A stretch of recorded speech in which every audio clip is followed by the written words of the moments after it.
Many years ago, a little girl was born to a loving mother and father. They lived happily until one day the mother became ill and, sadly, died. The father was grief-stricken and found life difficult without a wife. So he decided to marry again. His new wife had also been married before and had 2 daughters, Camilla and Daniela. He hoped that they would all live happily together as a family. But this did not happen. It soon became clear that neither his new wife nor her daughters liked his daughter very much, and they began to be very unkind to her. They made her do all the housework. At night she was forced to sleep in the kitchen, where she would curl up near the cinders of the fire to keep warm. So they called her Cinderella. One day, Cinderella was busy washing and ironing in the kitchen when her 2 stepsisters burst through the door. "Where are my clean clothes? Iron this dress now," demanded Camilla. "First, you can tidy my room and clean my shoes," cried Daniela. "No, me first," screamed Camilla. "No, me!" shouted Daniela. Then they both began to fight. Daniela pulled Camilla's hair. Camilla pinched Daniela. Daniela kicked Camilla, and Camilla yelled so loudly that Cinderella had to run quickly to steady the china on the dresser. "What is going on?" Cinderella's stepmother appeared at the door. "What is all this screaming about?" Her daughters stopped immediately and pointed to Cinderella. "She won't iron my dress," said one. "She won't clean my shoes," said the other. "She is mean and spiteful to us," they both added. Cinderella's stepmother glared with a face as cold as iron. "Cinderella, this is disgraceful. I shall tell your father what a lazy, nasty girl you are." She then put her arms around her 2 daughters, saying, "Don't you worry, my darlings. I have a very special treat for you both." Daniela and Camilla smiled very satisfied smiles. Then they turned to Cinderella and pulled very rude, ugly faces before leaving with their mother.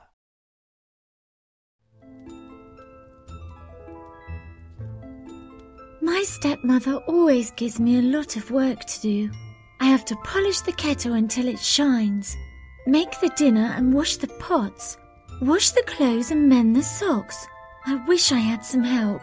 Can you help me?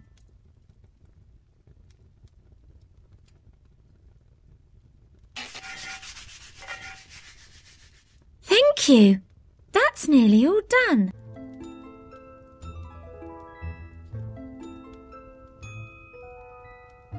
This is the broom for sweeping the floor. Let's sweep this dust away. Plates need cleaning after every meal. Will you help me to wash them?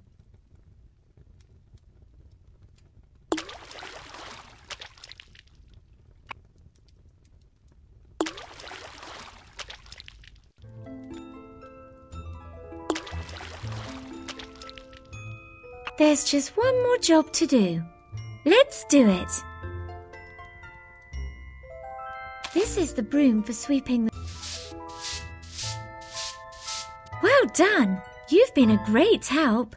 All my jobs are done and everything is nice and clean. "Cinderella, where are you hiding? I see you're lazing around again. Come here, I have a task for you." "We've been invited to the ball at the palace, and you have to help us get ready." My stepmother always gives me a lot of work to do.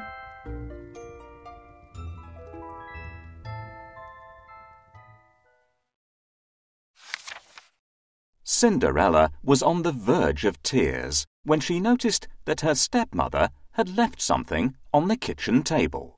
It was an invitation. She picked it up, wiped away a tear, and read, His Royal Highness, the Prince, cordially invites you to attend the Royal Midsummer Night's Ball. At the Palace, evening dress essential. RSVP. Oh, how wonderful it would be, she thought, to go to a ball dressed in a beautiful evening gown and maybe even meet the prince. She began to imagine the scene, the magnificent palace with its majestic towers, the glittering ballroom, the guests looking glamorous, and the music. Oh, what beautiful music there would be. The dancers would be swirling and gliding across the dance floor. And of course, the prince would be there, looking handsome and charming. He would see her and make his way across the ballroom and... Suddenly, her stepmother returned. Give that to me! How dare you read my mail? As she snatched the invitation, she said, Don't think that you'll be going to the ball, because you won't. You have far too many chores to do. Get on with your work, you idle girl. When her stepmother had gone, big tears started to trickle down Cinderella's face. She had thought to tell her father how badly she was treated, but felt he might not understand and be disappointed with her. It was her stepmother's word against hers. Sometimes it was more than she could bear. Cinderella, you had better make us look stunningly beautiful. Find me a fabulous ball gown so the prince can't take his eyes off me.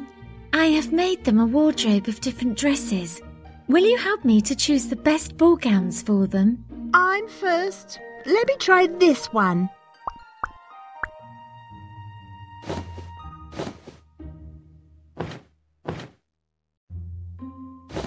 I shall dance with the prince. He won't be able to resist me because I'm so beautiful. I want this one. I like red.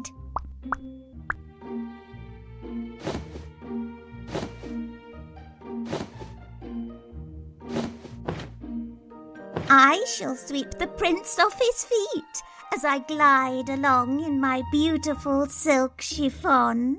Thanks, everyone. Success! I think we found them the perfect dresses for the ball. My sisters are always difficult to please. I bet you'd like to go to the ball, Cinderella. My stepmother won't let me go to the ball. I have to stay here and work. But you can't go to the ball because you're ugly.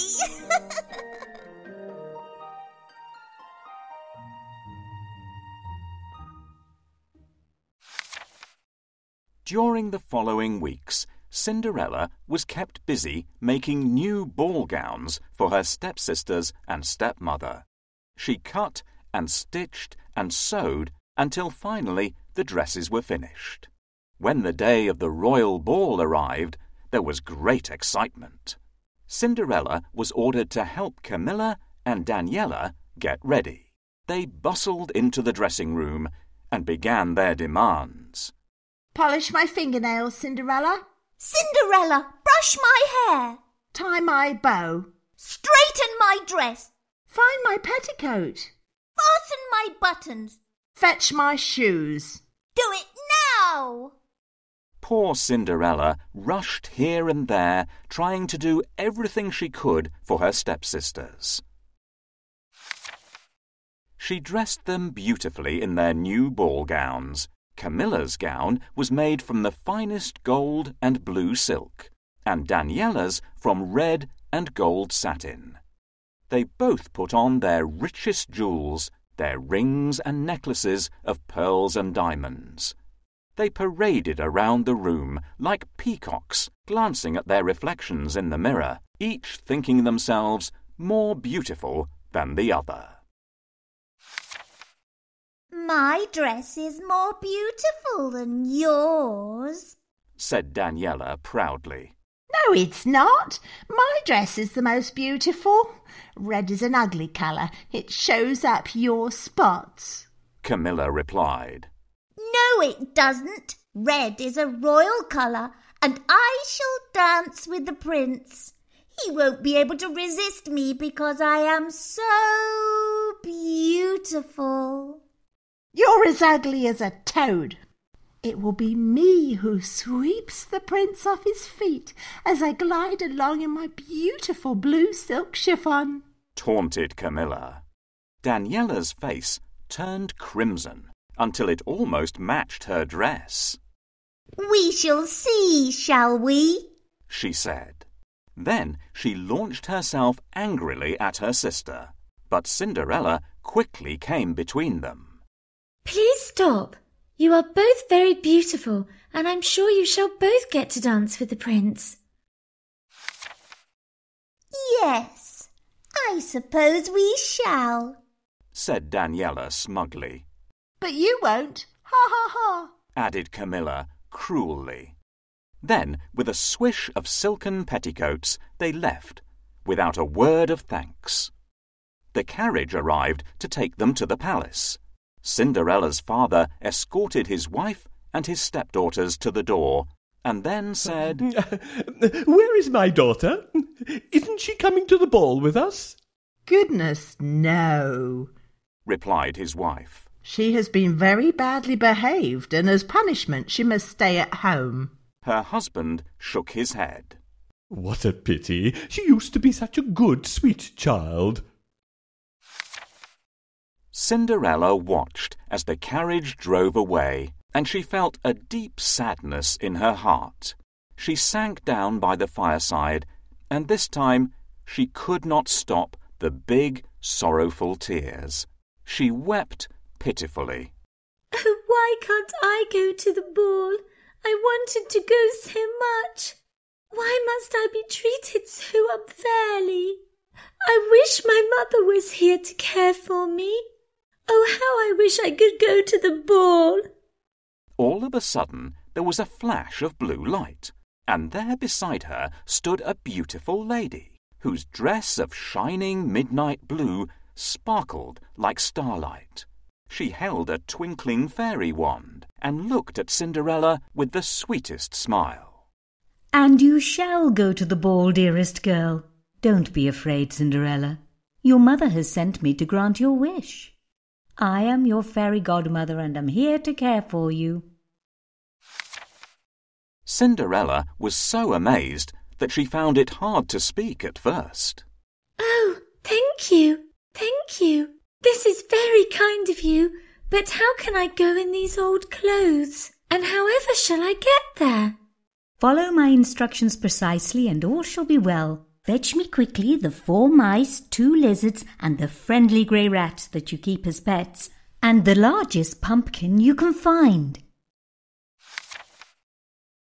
Cinderella did as she was asked, and when the creatures and the pumpkin were all assembled, the fairy godmother waved her magic wand, saying, No more pumpkin, rat, lizards, and mice to be seen, but a golden coach and horses, fit for a queen. Then, with a puff of magic smoke, Cinderella found herself outside. Standing before her was the most glorious golden coach. It was pulled by 3 white horses that held their plumed heads high against the evening sky. There were also 2 smart and very well turned out footmen to attend her, and a white-whiskered coachman to drive the coach. It was indeed fit for a queen. Good heavens! Exclaimed Cinderella, and then she noticed her ragged apron. Don't you worry about that, said her fairy godmother softly. Now close your eyes and stand very still. She waved her magic wand a second time, saying, No more an old and ragged dress, but a beautiful gown fit for a princess. There was a silver flash of light, and when Cinderella opened her eyes, she was amazed. Her rags had been transformed into the most fantastic ball gown that shimmered with a magical blue light. Her gloriously shining hair was crowned with a blue crystal tiara, and she noticed on her feet the prettiest, daintiest crystal dancing shoes. She smiled and glowed from head to toe with the most extraordinary beauty. "Now you are ready for the ball," said the fairy godmother. "You look beautiful." Oh, this is my dream come true. How can I ever thank you enough? Cinderella replied gratefully. "Now before you go, please listen carefully, Cinderella. My magic will only last until midnight, so you must be home before the clock strikes 12. Here's your invitation. Off you go now and enjoy yourself. But remember what I have said." Cinderella smiled and nodded. The coachman opened the coach door, and she was taken swiftly to the palace. "You shall go to the ball, Cinderella. How can I go in these old clothes? And however shall I get there? Follow my instructions precisely and all shall be well. Fetch me quickly the 4 mice, 2 lizards, and the friendly grey rat that you keep as pets, and the largest pumpkin you can find." I wonder why the fairy needs the pumpkin and lizards. Let's find them.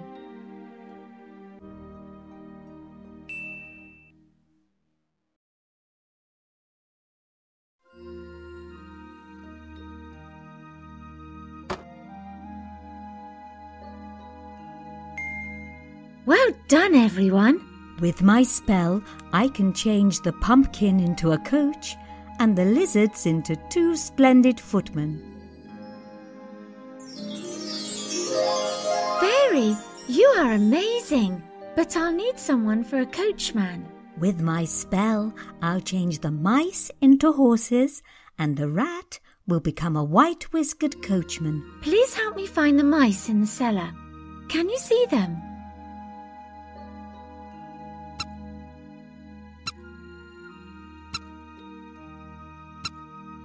Well done! We found everything. Very good, Mother. We found everything you need. No more pumpkin, rat, lizards and mice to be seen, but a golden coach and horses fit for a queen. No more an old and ragged dress, but a beautiful gown fit for a princess. This is wonderful. I feel like a princess. You shall have the most magnificent magical ball gown. I've never seen such a fantastic ball gown. We're almost finished. Look in the coach and see what you can find. Put on your shoes and off you go to the palace to enjoy yourself. My magic will only last until midnight, so you must be home before the clock strikes 12. Oh, this is my dream come true. However can I thank you enough?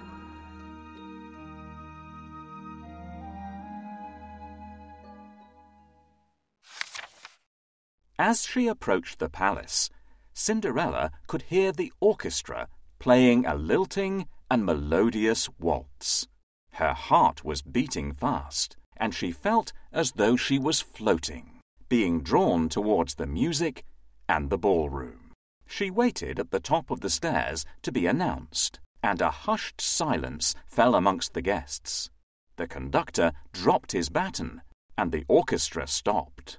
Your Royal Highness, Lords, Ladies and Gentlemen, I am pleased to present the Princess Mirabella. Was that really her name? It was the name clearly written on the invitation given to her, so perhaps, for this night, she really was a princess. Her beauty was so enchanting that everyone gazed in wonder.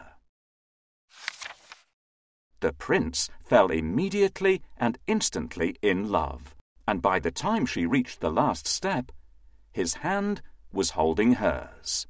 Please, may I have the pleasure of this dance? Why, of course, Your Highness, she replied, smiling, and her heart was fluttering like 1,000 butterflies.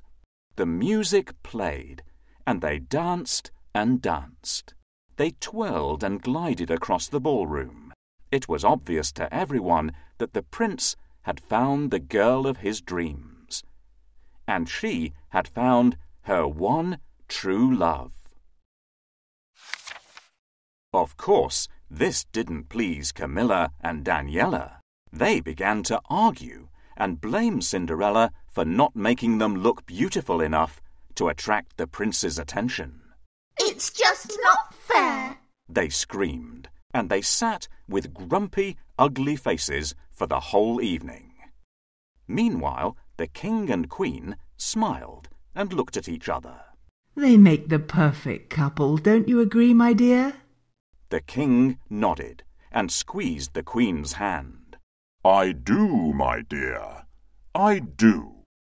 Cinderella had not noticed the time passing until the clock began to chime. It was the first stroke of midnight.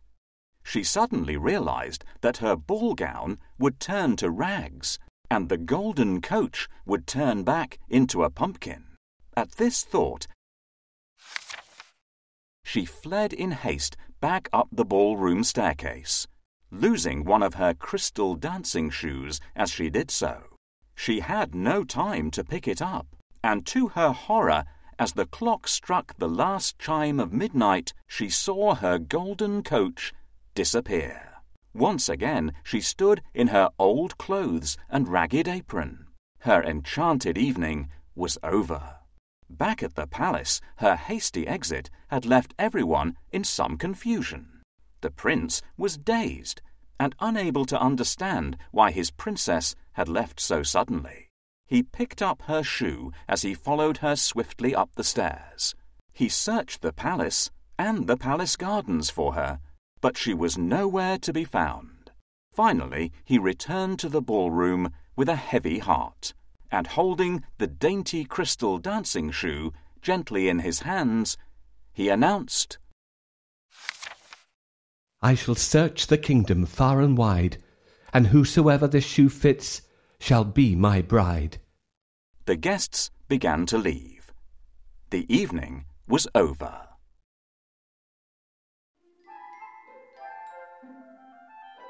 Oh no, it's midnight already.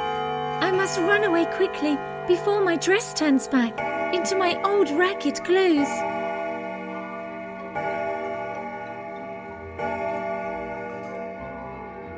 I'm late. Oh dear, the coach has turned back into a pumpkin. How could I forget my fairy godmother's words? I need to leave now. The prince mustn't see me. My scruffy appearance and this ragged dress will scare him away. I need to escape down the empty road so that no one sees me.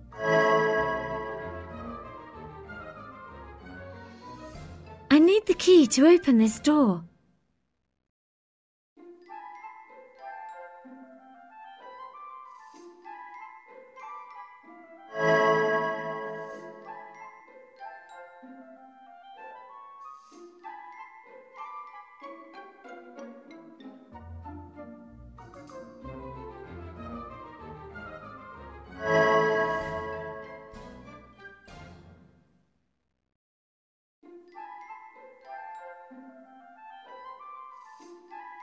Thanks, everyone. Where has she gone? Why did she run away? She is the girl of my dreams.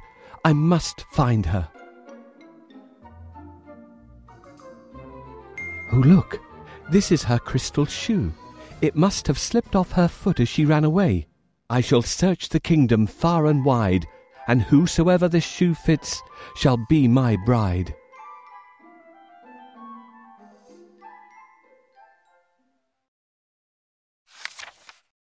The following day, the whole kingdom woke to rumours of the crystal shoe, and of how the beautiful and mysterious princess had stolen the prince's heart.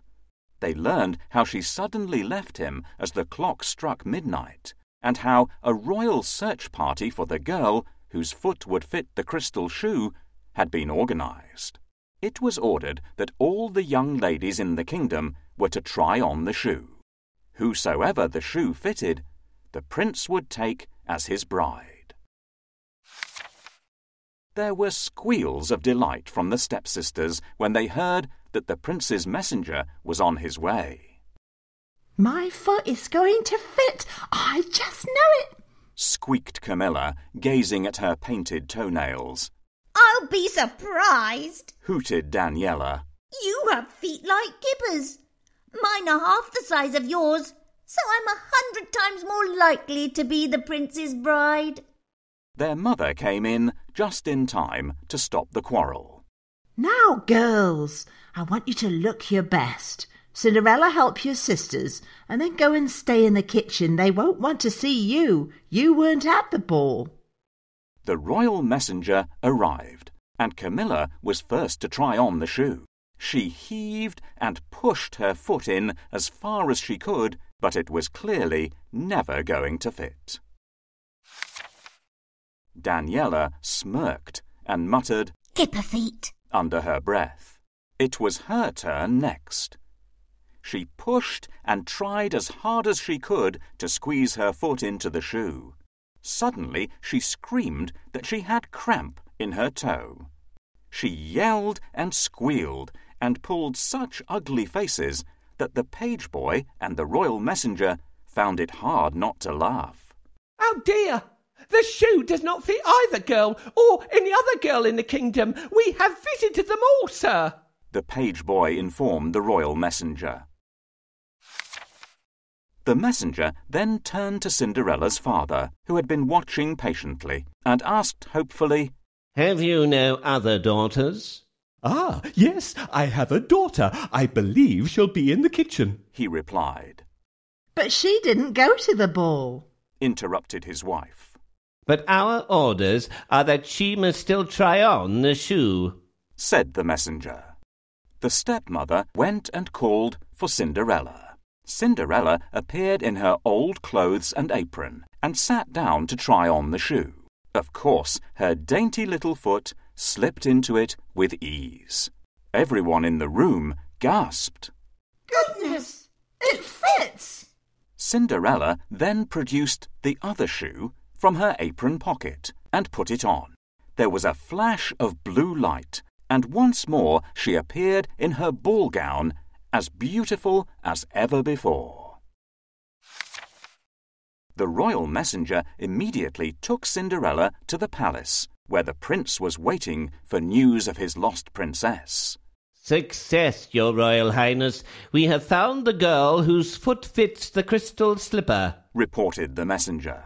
The prince smiled and gazed at Cinderella's pretty face. He knew instantly that this was the girl that he had fallen in love with at the ball. The prince took her hand.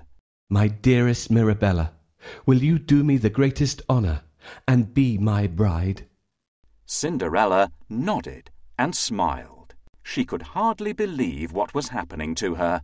Her stepmother fainted. When she came to, she was angry at Cinderella's father for telling the royal messenger about his daughter.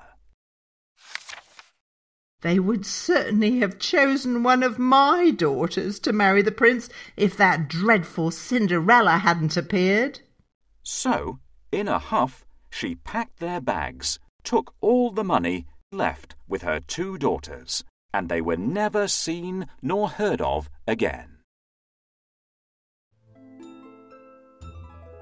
Please, ladies, try on the shoe. Me first? Your feet won't fit. They're much too big.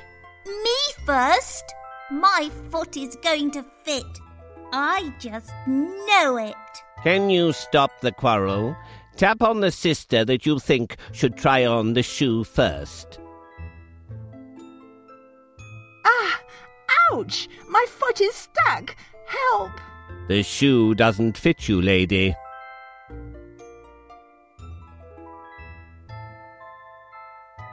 Oh no! It's too small. It won't even fit my big toe.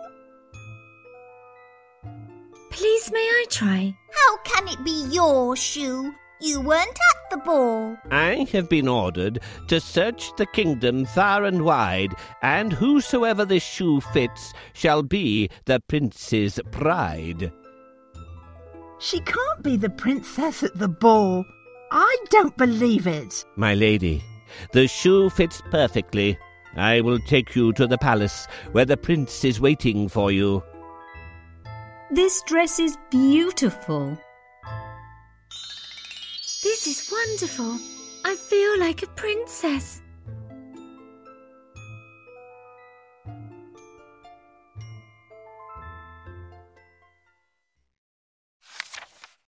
The royal wedding was announced. When the day came, bells rang, clocks chimed, and a public holiday was given.